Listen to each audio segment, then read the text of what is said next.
Hello everyone.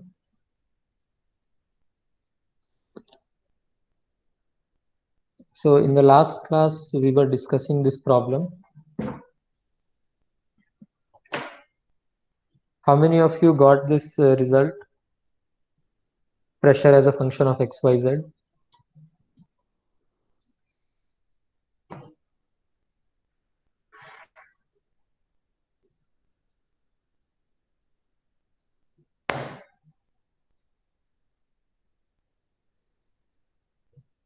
Can you please write in the chat window?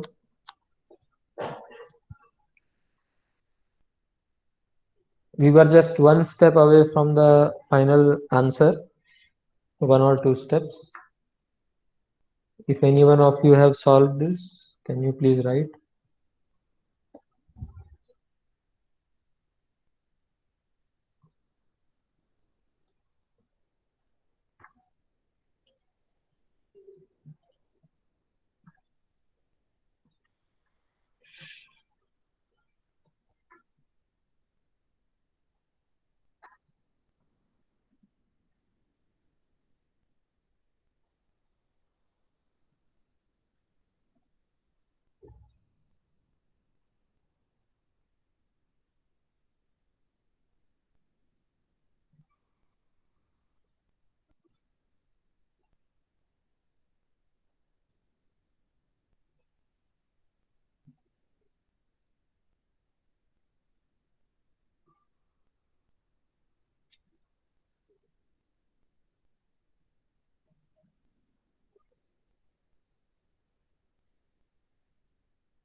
Okay, so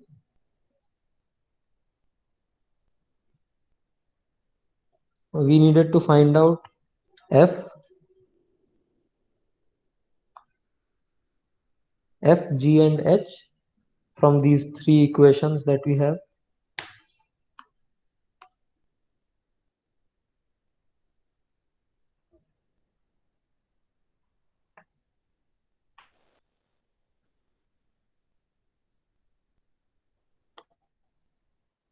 Yeah. F, G and H. Okay. Now we can see that in the first equation, P equal to uh, minus rho a square x square by 2 plus g of yz. In the second equation, we already have this term which is different from the term in the first equation. So we can add this term to the final solution. We can write pressure equal to minus rho a square x square by 2 minus rho a square y square by 2, so that when you differentiate this with respect to x, the second term, the differential of second term will be 0. And also you can add minus rho gz, the third term here. So if you take this form of pressure, then it will satisfy all three equations above. So we have found F, G and H, and then you have some constant. And it is given that at x equal to 0, y equal to 0, and z equal to 0 at the origin, pressure is P naught. So instead of this C, you can write P naught. Therefore, this is the final solution for pressure.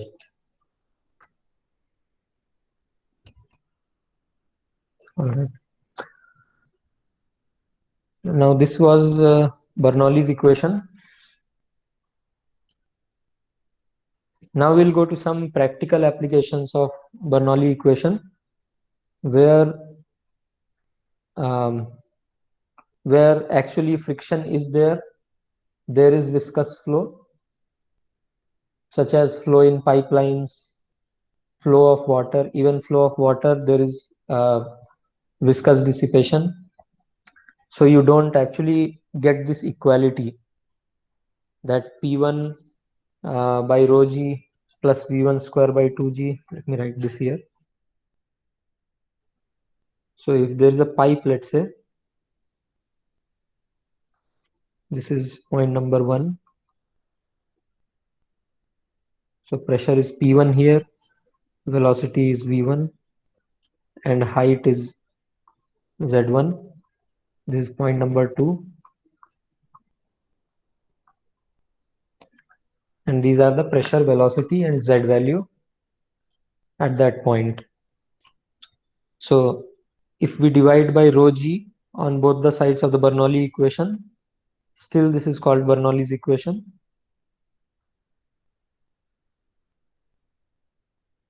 So this is these are the terms. These are known as heads. As you can see, the third term, which was originally rho g z1, is now just z1, which has the units of height. In SI units, this will be in meters.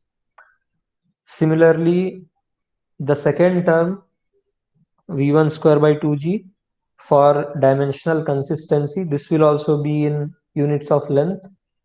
Similarly, the first term will also be in units of length.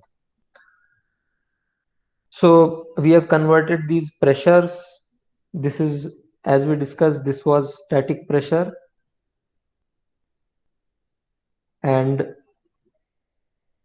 this was dynamic pressure. Okay, and this was gravitational potential, and now this is just Z1. So this is the height. So you already might have some experience with expressing pressure in terms of height. How do you express pressure in terms of height? Can you give some example? What is the unit of pressure that is in terms of units of length? Mercury is the height of Mercury. Yes. Yeah. So we write of mercury, of Hg, or in short, Hg. So this is millimeters of mercury. How many millimeters does mercury rise under gravity when there is some pressure on this mercury? So let's say this is a liquid pool, mercury pool, and you have a tube here, okay, inside this pool.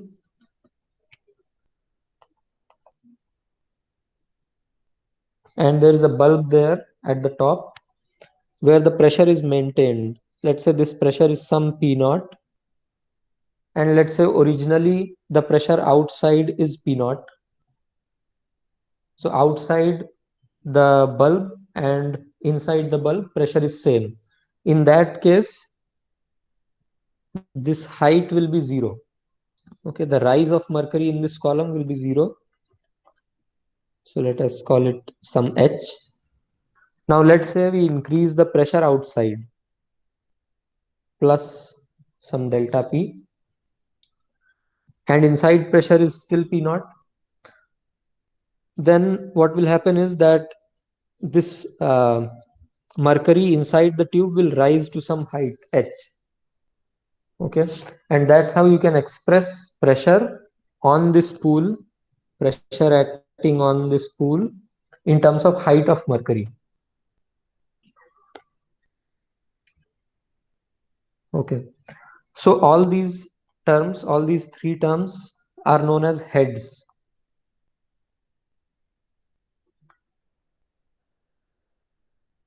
These are heads, different heads. First one is known as pressure head, static pressure head. Second one is known as velocity head or dynamic head, you may call it, and the third one is known as gravity head. Okay, so these are different heads and they are represented in terms of heights. Okay, now if there is no friction, all the assumptions we took during this derivation, if they are satisfied, then this should be equal to P2 by rho g plus V2 square by 2g plus Z2. But now we can include the effects of viscosity here, effects of friction. If there is friction, there will be some losses.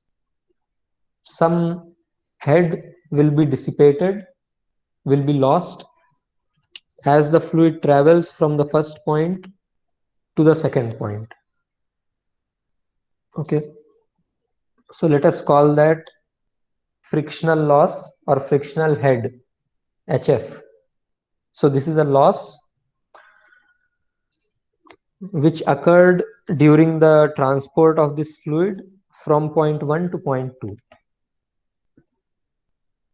Is this understood why we have added this loss on the right hand side here? So now you have these three contributions plus this fourth contribution, HF. Now if there is no loss, then the left hand side will be equal to this part. Okay, all the pressure, velocity and gravity head. But if there is some loss, then you have this extra part here. So some share is taken by this loss and the rest of it is given to these heads. That's why we have added this head. This is positive quantity, but this is a loss. Okay, if you want to express this as a negative quantity, then you have to add it to the left hand side. Okay, but our convention right now is that this is a positive quantity, which is a loss that took place during the transport. Okay, is this clear? If there is any question, you can ask now. Fine. Now there are several other things that can happen in a pipe. The flow may not be steady state. It may be unsteady. Unsteady, it may be quasi-steady. Even if the flow is unsteady, it can be quasi-steady, which means that the average behavior is steady. There may be oscillations in the flow, there may be fluctuations, but in an average sense, it is steady. So this happens in turbulent flows. For example, if you put a probe, a velocity probe here, which measures velocity at this point. So let's say it tells you the velocity at that point, and you plot it over time. In a laminar flow, the graph that you will get for velocity versus time for a steady laminar flow, it will be a straight line. Okay, it will be a straight line, horizontal straight line. So velocity is fixed for a steady laminar flow. If the flow is turbulent, turbulent flows, as we discussed, are always unsteady and three-dimensional. The velocity reading that you will get from that meter, from that probe, will be like that.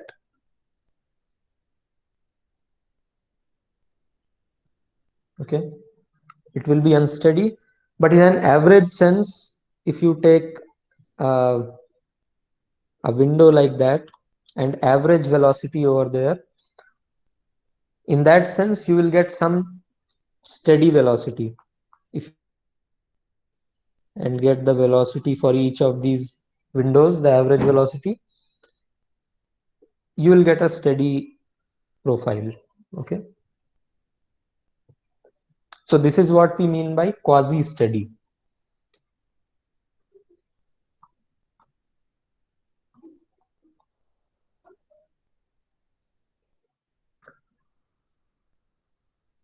All right. So in these cases also you can apply Bernoulli's equation. There are some more problems with pipe flows. Um, in pipe flows, there is something called an entrance length. Let's say this is the entry of the pipe. This is where the pipe starts. This is not an infinite pipe.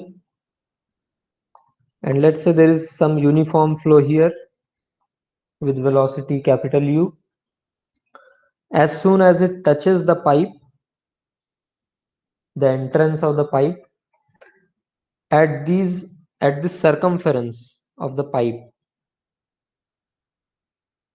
the velocity instantly goes to zero, because as we have discussed, there is no slip boundary and no penetration boundary, or no pore boundary. No slip means that the horizontal velocity to the wall will become zero, or will be same as the velocity of the solid. In this case, solid is not moving, therefore the velocity will be zero. And no penetration or no pore boundary, that means the normal velocity to the solid will be same as the velocity of that solid. Okay, so the velocity will go to zero as soon as it touches the solid wall.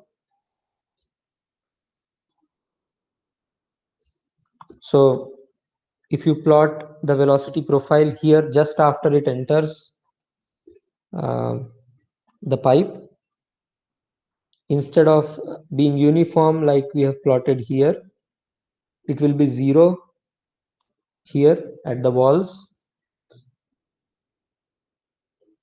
and it will slowly increase.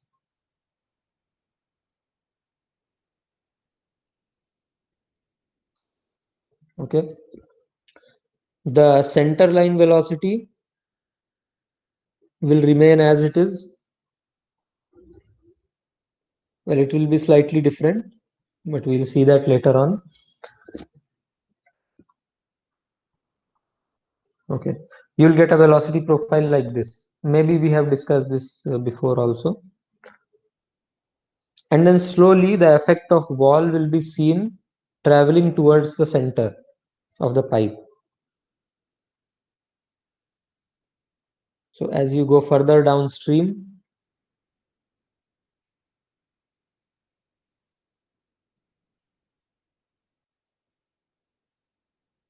the effect of walls will be seen closer to the center line. And at some point, this velocity profile will become perfectly parabolic. So at this point where this happens, the distance of that point from the entrance of the pipe is known as the entrance length.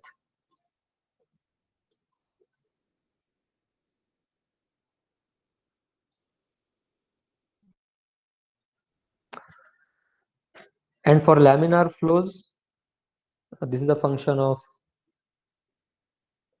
Reynolds number. Even for turbulent flows, it is some function of Reynolds number. It can be a function of the cross-sectional shape of the pipe, the surface roughness of the pipe. Okay. And then after this point, this flow is said to be fully developed, because this is not developing anymore. The profile is not developing anymore with the x direction. If this is the x direction, and the velocity is now a function of r only, if this is the radial direction. But if it is a turbulent flow, then velocity is a function of all the coordinate directions as well as time. Okay. So all of these things we don't take into account while solving this Bernoulli equation. As you can see, we have just a single velocity here. We are not taking care of velocity at every point in the cross section. So we are solving for only a single streamline. So mostly what we'll do is we'll just take the streamline passing through the center and solve for that. But as you can see here at this point, center line velocity will be slightly different than this point, and that will be different from this point. Okay, further downstream. So these are some problems that we face while applying the Bernoulli's equation for pipe flows.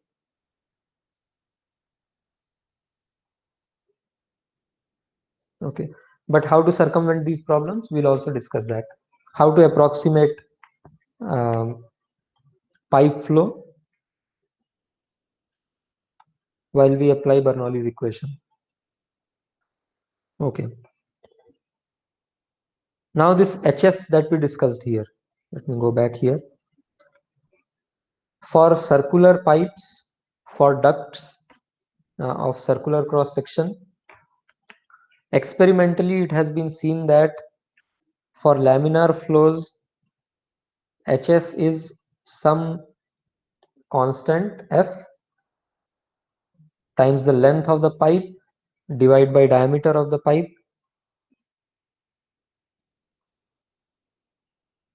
times the velocity head. Okay, so intuitively you can see how HF is proportional to the length of the pipe.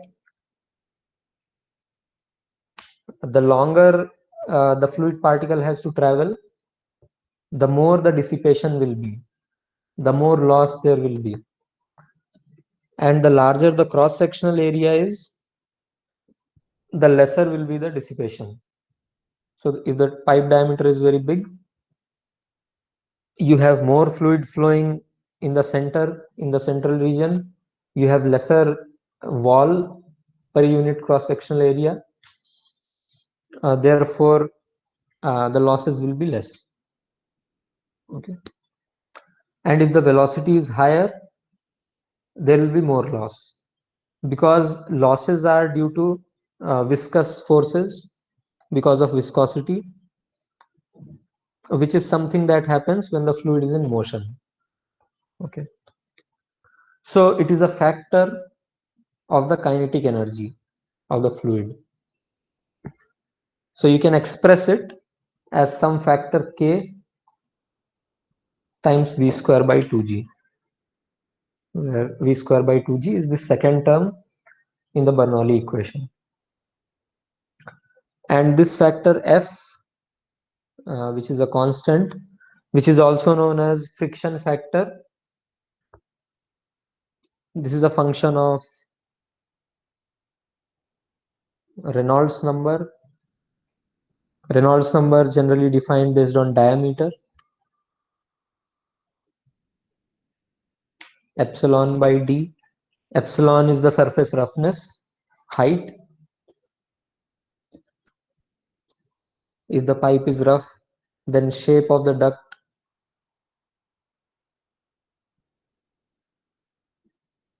All right. For laminar flows,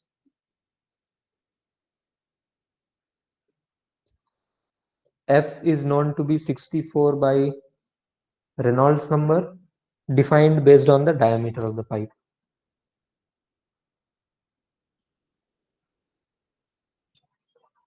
Okay. By the way, this is known as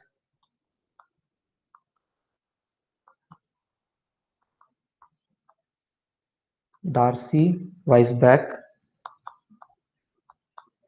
relationship, and this F here is known as Darcy friction factor.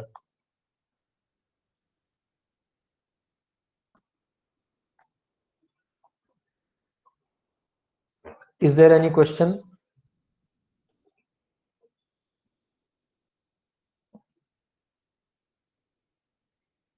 Okay. So what we just discussed,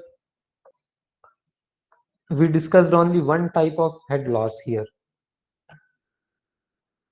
which is because of the length of the pipe. So the frictional forces acting on the surface of the pipe because of the length of the pipe.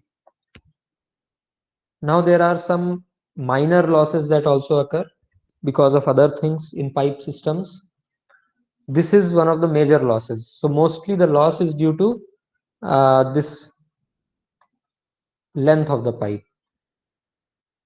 The longer the pipe is, the more the loss that you will incur. Now there are some minor losses.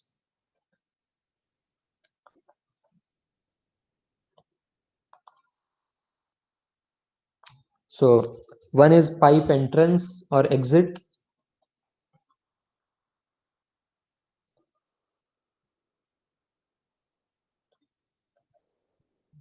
So like we discussed here, if there is entrance, what happens is there is a uniform flow and suddenly it has to change to some other kind of profile where you have zero velocity at the circumference of the pipe. So this sudden change causes some viscous dissipation, and that accounts for some minor losses. Second is some sudden expansion or contraction of the pipe.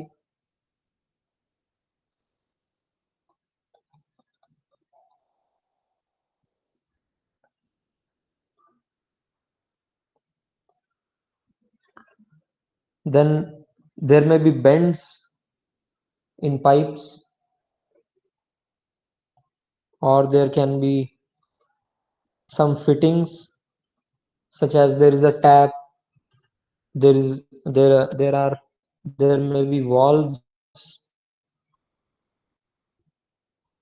Okay, there may be some measuring device, some flow measuring device inside the pipe. That may also you may incur some loss because of that.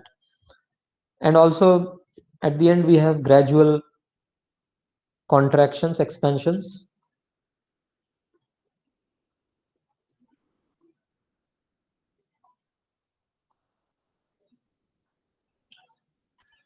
All of these are minor losses. You may even neglect them.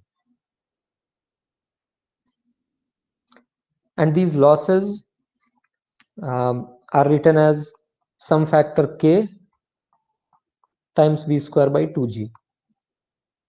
So I'm writing m for minor. Hm can be written as some k factor times v square by 2g.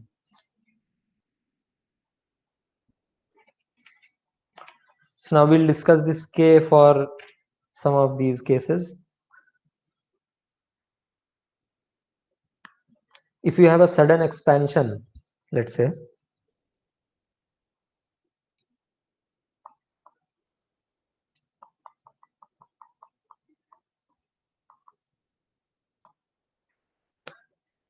it may look like this.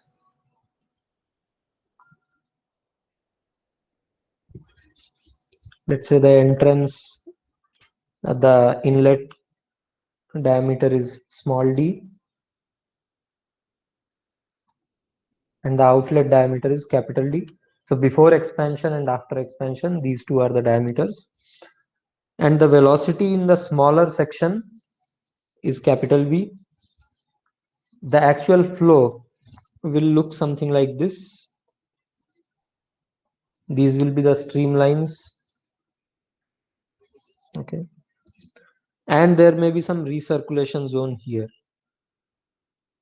So the fluid here will recirculate. This will not go anywhere. It will just stay there. It will just recirculate there at the corners. It depends on the Reynolds number also, the velocity magnitude, the magnitude of diameters also. In this case,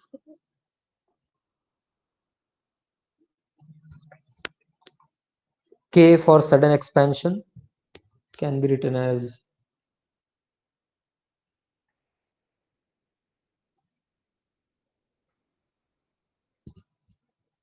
1 minus small d square by capital D square whole square.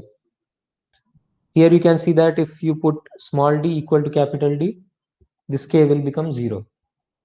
So there will be no minor loss, but still there will be major losses depending on the pipe lengths. Similarly, for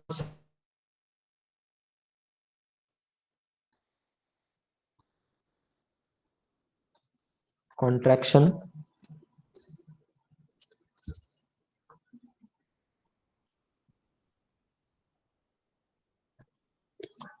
which may look like this.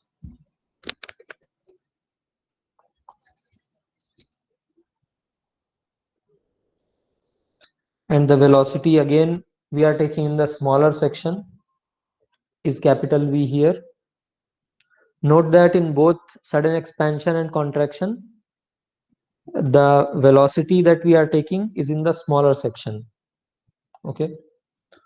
So when you calculate the loss, you have to multiply this k with v square by 2g. Here, which velocity will you take?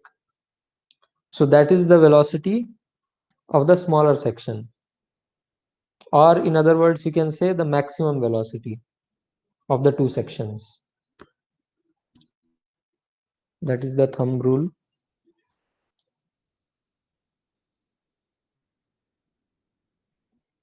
Okay. The streamlines may look like this, and there may be these recirculation zones.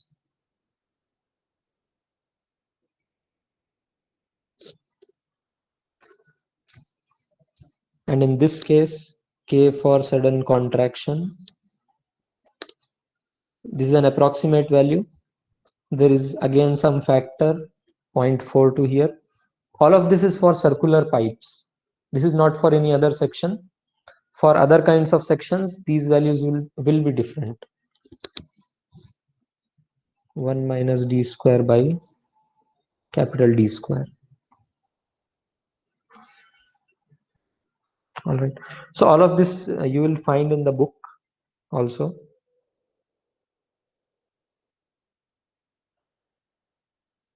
Okay.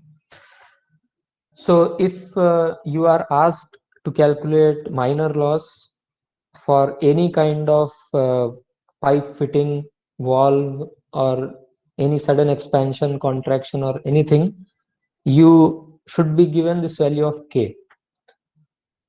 Or if these are some standard settings like sudden expansion, sudden contraction of a circular pipe, then you can calculate the factor K using these formulae.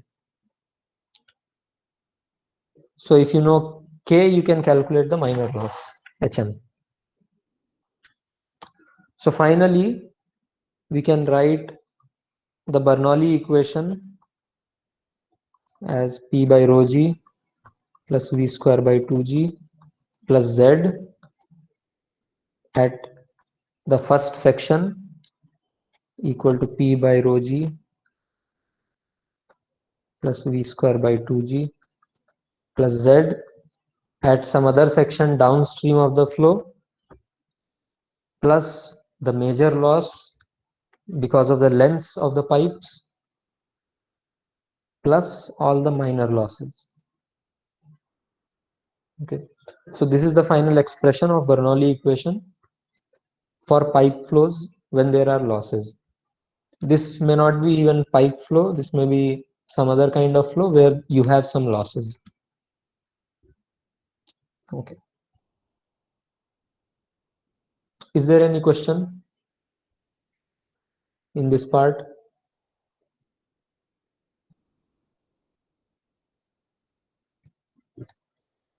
Okay, now let me give you this problem. Let's say you have a point A here. This is the first pipe. This is connected to another pipe of a different cross-sectional area. These are all circular cross-section pipes. And then you have a third pipe of a different cross-sectional area. This is point A and this is point B. Now you are asked to calculate um, the major loss because of the lengths of the pipes only for this pipe system. So this is first pipe, second pipe, and third pipe. You are given the velocity at the entrance V1. You are given the diameters D1, D2, and D3. Now can you calculate the HF, or in other words we can say delta H, as the fluid goes from A to B.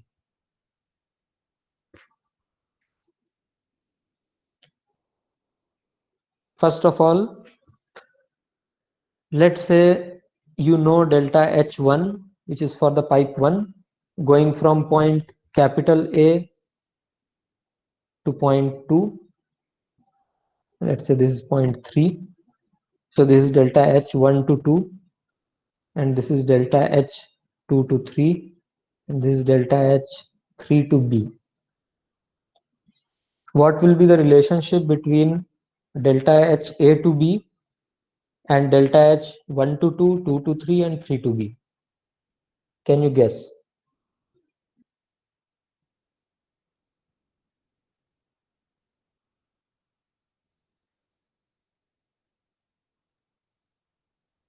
Please write your answers in the chat window.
Can you please write it?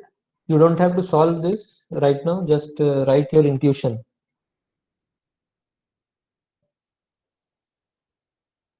What will be the total frictional loss in terms of these three losses?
Am I audible to all of you? Can you please write if you can listen to me?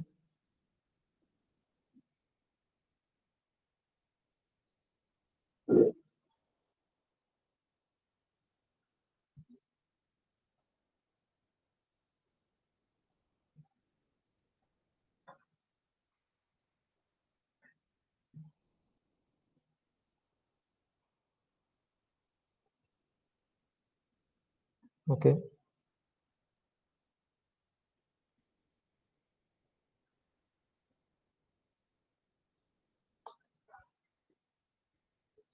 Okay, fine. So this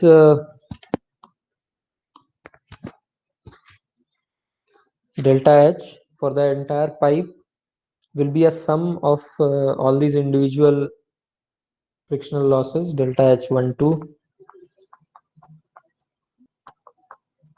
delta H2 to 3,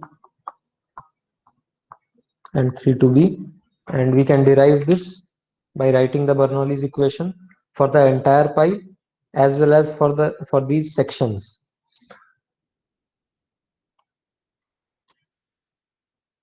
So that is one. And also, let's say now the pipes are in parallel.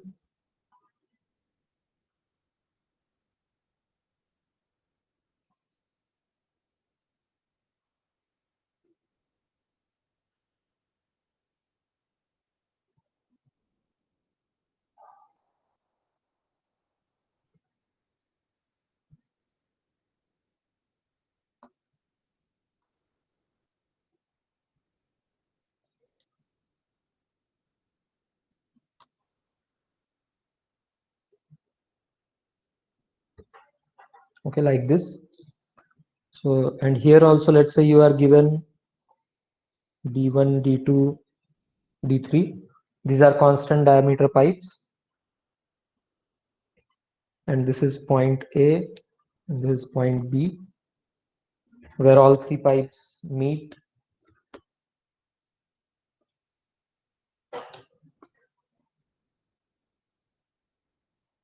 Uh,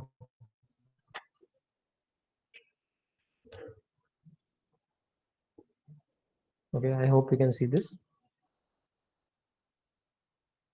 So here, let's say you know what is delta H for this pipe, first pipe, delta H for the second pipe, and delta H for the third pipe.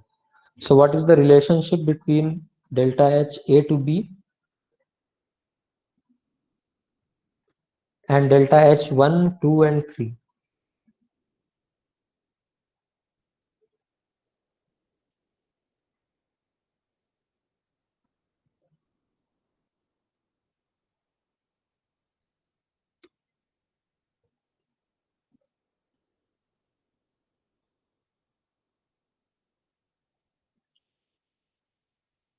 Okay. So here also, I'll just tell you the answer. This is equal to delta H1 equal to delta H2 and delta H3. So delta H A to B is same for all three pipes. The loss is same for all three. So you can see the connection between this head loss and potential drop in electrical circuits. So the potential drop and this head loss behave similarly. In series, it gets added up, and in parallel, all the potential drops are equal. Okay, and we can derive this using Bernoulli's equation again for all three pipes. For the parallel one, it is very easy to understand. So between A to B, you can write the Bernoulli's equation for any of the three pipes, and you will get the same HF, because the terms on the left hand side and on the right hand side in the original Bernoulli equation, where we don't have any loss, those are same, exactly the same. So the loss also has to be the same. All right. And in the first one, series, we can derive that. Okay, so that's all we'll discuss today. Okay. Now there is a third one also which you can think about. Let's say we have three reservoirs. This is reservoir A, there is a reservoir B, and there is a reservoir C.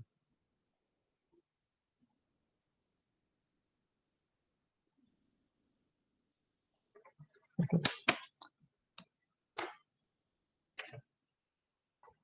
Now all three are connected.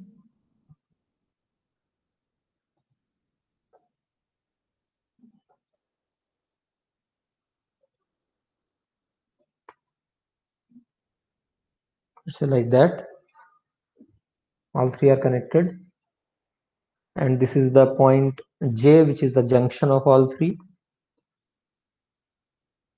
This is also called flow with a junction. There is a junction of three pipes, 1, 2, and 3. So what is the head loss? How will you calculate head loss between A to B, A to C, and B to C?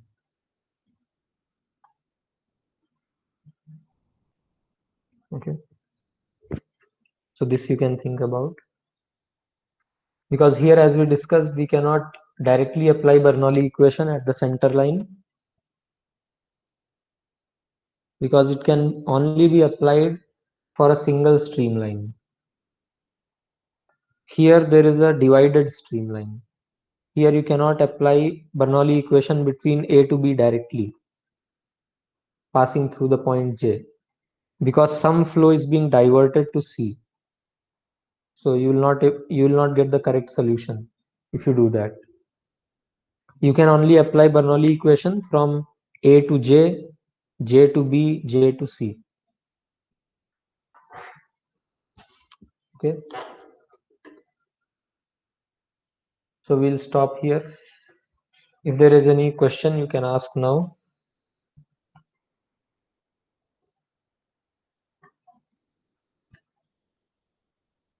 Okay, if there is none, we'll just, okay, we'll stop here. Thank you.